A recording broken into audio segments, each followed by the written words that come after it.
Olá, meus queridos irmãos e amigos, sejam muito bem-vindos para mais um Tempo com a Palavra. Eu sou o pastor Joaquim Dias, pastor da Igreja Batista em Santa Cruz, que fica aqui no 3º Distrito de Nova Friburgo, no estado do Rio de Janeiro. Muito obrigado pela sua companhia. Hoje vamos continuar a nossa série de reflexões sobre a felicidade. Como conseguir a felicidade? Estamos olhando o que a Bíblia diz a respeito desse assunto. E hoje quero tratar com você mais um tema. Felicidade é ter Deus como fonte de alegria, fonte de força e fonte de confiança. Hoje eu quero ler com você o Salmo de número 84, os versículos de 1 a 12, que diz assim: Como é agradável o lugar da tua habitação, Senhor dos exércitos! A minha alma anela e até desfalece pelos átrios do Senhor. O meu coração e o meu corpo cantam de alegria ao Deus vivo. Até o pardal achou um lar e a andorinha um ninho para si, para abrigar os seus filhotes, um lugar perto do teu altar, ó Senhor dos exércitos, meu Rei e meu Deus. Como são felizes os que habitam em tua casa, louvam-te sem cessar. Como são felizes os que em ti encontram sua força e os que são peregrinos de coração. Ao passarem pelo vale de Baca, fazem dele um lugar de fontes. As chuvas de outono também o enchem de cisternas. Prosseguem o caminho de força em força, até que cada um se apresente a Deus em Sião. Ouve a minha oração, ó Senhor, Deus dos exércitos. Escuta-me, ó Deus de Jacó. Olha, ó Deus, que és nosso escudo. Trata com bondade o teu ungido. Melhor é um dia nos teus atos do que 1000 do outro lugar. Prefiro ficar à porta da casa do meu Deus a habitar nas tendas dos ímpios. O Senhor Deus é sol e escudo. O Senhor concede favor e honra. Não recusa nenhum bem aos que vivem com integridade. Ó Senhor dos exércitos, como é feliz aquele que em ti confia. Estamos numa jornada de reflexões bíblicas sobre a felicidade. Já descobrimos biblicamente que a felicidade está em ouvir o que Deus diz, ser perdoado por Deus, depender de Deus, conhecer e adorar a Deus. Hoje vamos meditar no Salmo 84 e pensar que a felicidade é ter Deus como fonte de alegria, força e confiança. O Salmo não é longo, mas eu vou dividir essa reflexão em 2 ou 3 partes para que possamos extrair ao máximo as ricas lições que temos nele. Para começarmos, é bom termos em mente que o Salmo 84 tem no seu título a menção aos filhos de Corá como autoria. O Salmo faz menção a se apresentar a Deus em Sião, no verso 7. Sião era o monte onde Jerusalém ficava e, portanto, o lugar onde estava o templo. Quando o povo judeu ainda era nômade e ainda não tinha território nem governo, Deus disse em Êxodo 23, verso 17, que todo homem deveria comparecer diante do Senhor 3 vezes ao ano. Mesmo depois que o povo se estabeleceu e formou um reino, a exigência permaneceu e assim o povo de todo Israel deveria comparecer para as 3 festas realizadas no único templo do país que ficava em Jerusalém. A ideia era sempre lembrar ao povo que eles eram peregrinos na terra, ou seja, estão a caminho do seu verdadeiro lar. Em 1 Crônicas, capítulo 29, versículo 15, Davi, após fazer e recolher ofertas para a construção desse primeiro grande templo, afirmou dizendo: porque somos estrangeiros diante de ti e peregrinos como todos os nossos pais. Os nossos dias sobre a terra são como a sombra e não temos permanência. Esse é um texto que nos remete à compreensão de que não somos desta terra, somos peregrinos em busca do lar celestial. Mais tarde, no Novo Testamento, Pedro escreve nas suas 2 cartas, se dirigindo aos irmãos da diáspora judaica, e afirma que eles são peregrinos e estrangeiros pelo mundo, indo, é claro, para o lar celestial. Este salmo, portanto, irmãos, parece ter sido escrito por alguém que não poderia participar de uma destas festas anuais, portanto, ele não foi ao templo, mas deixa claro que o seu coração estava focado em Deus, estava colocado, depositado no Senhor. Nessa passagem, há 3 divisões, marcadas por 2 pausas. Uma você encontra no verso 4 e a outra no verso 8, fazendo 3 grandes blocos. Nestas 3 divisões, temos 3 declarações sobre a felicidade daqueles que anelam por Deus. Vamos meditar na primeira delas hoje. Felicidade é ter Deus como fonte de alegria. Deixe-me reler aqui os 4 primeiros versos. Diz assim: como é agradável o lugar da tua habitação, Senhor dos exércitos. A minha alma anela e até desfalece pelos átrios do Senhor. O meu coração e o meu corpo cantam de alegria ao Deus vivo. Até o pardal achou um lar e a andorinha um ninho para si, para abrigar os seus filhotes. Um lugar perto do teu altar, ó Senhor dos exércitos, meu Rei e meu Deus. Como são felizes os que habitam em tua casa, louvam-te sem cessar. Estamos vivendo em tempos difíceis em função da pandemia. De alguma maneira, estamos sendo vítimas de um Estado que busca interferir nas atividades religiosas, impedindo a nós, igrejas, principalmente, minha visão, é claro, de cultuarmos o nosso Deus em comunhão com nossos irmãos. Sob ameaça de multas e outras punições, nossos templos estão fechados ou funcionando sob severas restrições. Nosso povo está impedido de se reunir para o culto público solene que sempre fazíamos. Essa realidade que nos encontramos é a realidade, penso eu, do salmista. Nós tínhamos até alguns meses atrás a possibilidade de nos reunirmos 2 vezes por semana. Em Israel, no tempo do salmista, ir ao templo era uma viagem longa, cansativa e muitas vezes perigosa para boa parte da população. Se você não morasse em Jerusalém, teria que fazer uma viagem. Se atualmente há muitos irmãos que, afastados do templo por alguns meses, já se lamentam de não poderem estar presentes no templo para cultuar ao Senhor e não podem se reunir com os irmãos porque estão afastados, imaginem então esses judeus que estão morando distante do templo de Jerusalém e que talvez só tivessem recursos mesmo para 1 ou 2 dessas viagens anuais para se reencontrar com outro grupo de judeus e poderem celebrar ao Senhor. E então eles, por algum motivo, só pudessem, quem sabe, participar de um desses encontros, de um desses cultos. Essa parece ser a situação do salmista. Ele escreve esse lindo hino de louvor a Deus, ele canta essa realidade. E é possível que este tenha se tornado um dos hinos que fossem cantados pelas pessoas durante a viagem até Sião, até a cidade de Jerusalém, onde estava o templo do Senhor.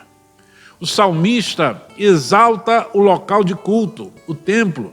Acredito que ele tenha consciência de um Deus transcendente ao templo, de um Deus maior do que um espaço físico. Afinal, quando Deus respondeu à oração de Salomão na inauguração desse primeiro templo, prometendo atender às orações que fossem feitas ali por um povo, é claro, com um coração contrito e convertido dos seus maus caminhos, Deus afirmou que não habitava em templos feitos por mãos de homens. Mas ainda assim, o desejo do salmista é de se juntar aos demais irmãos judeus em adoração ao Senhor lá em Jerusalém, lá no templo. Ele fala do desejo da sua alma de se reunir com mais pessoas para celebrar e adorar o Senhor. O desejo é tão intenso que o salmista fala em desfalecer. É como se ele usasse aquela nossa expressão em português: morro de vontade de estar no templo do Senhor. Ele afirma que seu coração e corpo estão louvando a Deus pelo desejo de estar na presença do Senhor. Vejam que na sua poesia o salmista se lembra dos pássaros que faziam ninhos do templo.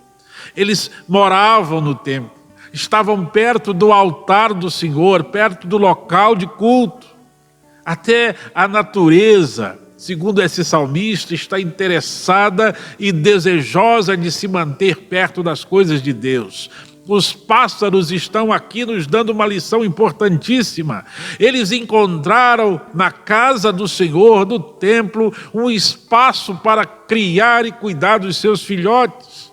Queridos irmãos, o templo representava a presença de Deus, então a presença de Deus é o lugar onde devemos criar e cuidar dos nossos filhos, onde devemos lutar e ajudar as nossas famílias a se manterem perto do Senhor. O salvo por Jesus tem prazer nas coisas espirituais. Aquilo que lhe alimenta a alma, sem dúvida, será a palavra de Deus, o Espírito de Deus. Somente a pessoa que tem prazer nas coisas do Senhor deseja ficar na sua presença. Será que isso lhe diz alguma coisa? Não seria hoje o momento certo de parar para pensar nas coisas de Deus, trocando as coisas do mundo que estão ocupando a nossa mente? Ou seja, abandonar, deixar de focar nas coisas que a gente enfrenta neste mundo e começar a se alegrar com as coisas que estão relacionadas ao Senhor. Paulo nos diz em Colossenses capítulo 3, versículos 1 e 2, pense nas coisas que são de cima, onde Cristo está sentado ao lado do Senhor. Não seria hoje esse momento? Tudo neste mundo busca o Senhor. O Salmo diz que todo ser que respira louve ao Senhor. Mas o ser humano muitas vezes se encontra resistente e endurecido, às vezes incrédulo. Agora, o mais triste é ver aqueles que se dizem salvos por Jesus também assim desestimulados, sem interesse nesse contato constante com Deus e com o seu povo, com a sua igreja. Lembre-se dos pássaros, siga o exemplo do salmista, busque ao Senhor de todo o seu coração, tenha prazer nas coisas de Deus. Ainda no verso 3, percebe-se que este salmista desenvolveu um relacionamento pessoal com Deus. Ele chama o Senhor de meu Rei e meu Deus. É a consciência de quem sabe que Deus governa sobre todas as coisas, por isso é Rei, Ele é soberano. Mas ele também fala de um Deus pessoal, o meu Deus. Ele fala como se conhecesse Deus de perto. Apesar da grandeza desse Rei soberano que governa todo o universo, Deus está próximo de quem o busca. Sabemos que em Cristo hoje, todo aquele que nele creu também pode ter um relacionamento pessoal com Deus e desfruta da presença do Senhor, da ajuda do Senhor, das bênçãos do Senhor. Irmãos, não podemos ser moralistas nem críticos, é claro, mas penso que precisamos olhar para dentro de nós mesmos. Creio que seja válida essa reflexão. Será que temos esse desejo todo pelo nosso retorno aos cultos públicos de reunião, juntamente com os outros irmãos da igreja, para adoração a Deus? Será que amamos o Senhor neste nível de desejar profundamente, de dizer morro de vontade de estar de novo com os irmãos para celebrar o Senhor? Será que estaríamos dispostos a vencer obstáculos internos, vencer a nós mesmos? E também obstáculos externos, limitações diversas que estamos tendo para nos reunir e cultuar juntos ao nosso Deus? Queridos, o verso 4, o salmista afirma: como são felizes os que habitam em tua casa, louvam-te sem cessar. O salmista revela um coração desejoso de Deus e da comunhão com os irmãos, um desejo sincero pelo ato de culto público, pelo ajuntamento solene do povo de Deus. Somente quem ama o Senhor e o seu povo poderia compreender o que está no coração do salmista e daqueles que entoavam este salmo. Penso que precisamos investigar as motivações do nosso coração. Será que cantaríamos este salmo com este mesmo desejo de nos reunir aos demais irmãos da igreja para, em ato de culto, adorar ao nosso Deus? Será que haveria em você o mesmo sentimento em considerar que cultuar a Deus seja algo que alegra o coração? Parece que, mesmo sem poder ir ao templo, o salmista está ciente de que Deus é a sua fonte de alegria e que estar com aqueles irmãos no lugar de adoração também alegraria o seu coração e lhe motivaria a vida, mas mesmo distante do templo, ele podia celebrar o Senhor, porque no seu coração, a intenção do seu coração era estar ali na adoração ao Senhor, então ele adora aonde ele está. Deus tem sido sua fonte de alegria, Deus tem sido a razão pelo qual você vive, Deus tem motivado, tem sido a motivação, não é? Das coisas que você faz, daquilo que você pensa e diz. Deixa o Senhor ser a sua razão da alegria.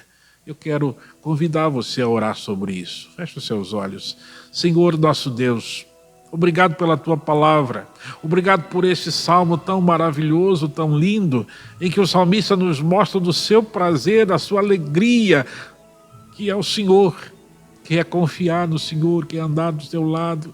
Ele fala dos pássaros como eles estavam perto do Senhor. Talvez ele dissesse como gostaria que fosse eu na tua presença. Ó Deus, mas ele diz logo em seguida que o Senhor é o rei dele, é o Deus dele. Ó Pai, ensina-nos a pensar da mesma forma. O Senhor é o nosso Deus, o Senhor é o nosso Rei, é o Senhor quem governa o nosso coração, a nossa história de vida, é o Senhor que está no controle de todas as coisas. Dá-nos, ó Deus, um coração voltado para o Senhor, ajuda-nos a ter fé suficiente para confiar que a nossa alegria não está na possibilidade de ir e vir, ou de fazer esta ou aquela coisa, mas a nossa alegria está no Senhor, em saber que o Senhor governa o nosso coração, é saber que o Senhor está dentro de nós pela fé que temos no Teu Filho, o Senhor Jesus Cristo. Ajuda-nos a entender que só no Senhor podemos vencer toda e qualquer dificuldade. Só com a alegria que o Senhor faz nascer em nosso coração, mesmo, ó Deus, na situação de estarmos isolados, nós temos condições de vencer esse medo, essas dores, essa dificuldade, esses problemas, depressão, qualquer outra situação, porque o Senhor é alegria renovada no nosso coração. É alegria constante, eterna.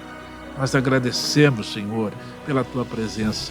Pedimos que, se alguém ainda não crê no Senhor Jesus e não desfruta dessa alegria completa, que o Senhor fale ao seu coração agora, que ele se arrependa, que ele reconheça que Cristo foi à cruz, morreu no seu lugar, mas ressuscitou e venceu a morte, ou seja, o preço do pecado está pago e ele só precisa crer e receber esse grande presente da salvação.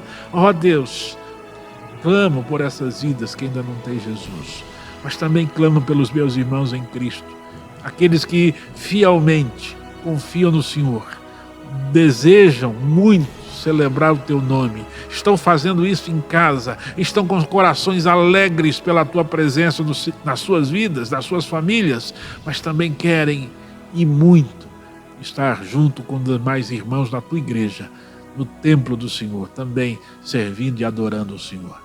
Nós agradecemos por essas vidas e pedimos que as abençoe e que as fortaleça nesse tempo difícil. Muito obrigado a Deus, porque o Senhor tem sido bondoso e gracioso conosco.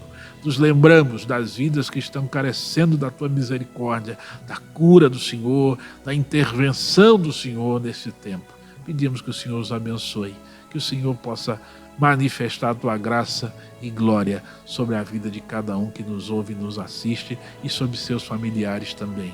Nós oramos agradecidos no nome de Jesus. Amém, Senhor. Muito obrigado pela sua participação aqui esse tempo com a palavra. E eu lembro a você que nas próximas semanas continuaremos a estudar o Salmo 84 e vamos meditar nos versos seguintes, pensando ainda que a felicidade, além de ter Deus como fonte de alegria, como pensamos hoje, também é tê-lo como fonte de força e também de confiança. Por enquanto, peço apenas que você se inscreva no nosso canal aqui, deixe o seu like, compartilhe e comente o vídeo, porque isso ajuda para que essa reflexão alcance mais pessoas aqui no YouTube, tá bom? Então, que Deus abençoe a sua vida. Eu espero você na próxima semana, no próximo vídeo. Forte abraço para você. Até mais.